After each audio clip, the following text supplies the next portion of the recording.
This conference is about the peace process in Afghanistan, but also development.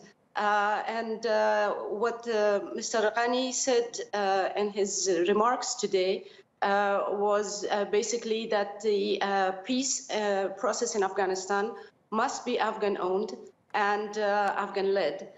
This was the main strongest message that he delivered. And he also said that it should not be attached to elections, deadlines, and dates, and it should not be limited to just consultation with elite. He, in fact, said that our peace offer is unconditional, but our peace is conditional on Afghan people's acceptance. He also connected peace to development and to the government's reform agenda. And he said that, in fact, the reform agenda is progressing very well, and that will guarantee the sustainability of the eventual peace that will come to Afghanistan. He also his government gave a sort of a progress report on the commitments that Afghanistan had made in Brussels in 2016 to bring Afghanistan closer to self-reliance and less dependence on international aid. He also emphasized Helena, I just want to touch on one of the points that you made. You talked about the fact that this is Afghan-led. What exactly does Afghan-led mean here? I mean, is there a consensus among Afghans on how to bring a sustainable peace to Afghanistan in light of the fact that at least 55 people were killed at a wedding last week?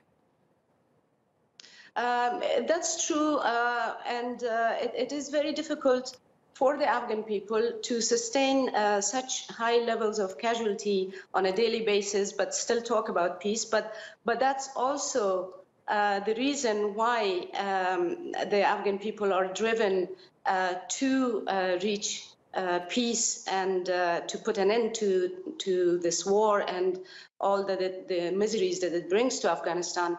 Afghan-led peace process means that other countries who are stakeholders in peace in Afghanistan and stability, they should allow the Afghan people and the Afghan government to have consensus among themselves on the red lines of a peace deal, on the parts that they are willing to compromise, come to an agreement nationwide.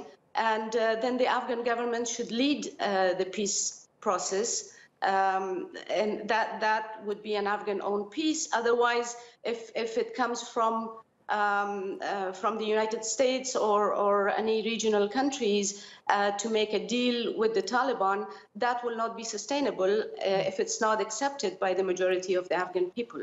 So do you think that the U.S. and Pakistan will support this? We're hoping that the U.S. will support this definitely, because that would be the only way to achieve a sustainable peace in Afghanistan. Pakistan still doesn't show a lot of hopeful signs, but hopefully with international pressure and reasoning, they will come to that point to understand that it's in Pakistan's benefit also to have sustainable peace and stability in Afghanistan.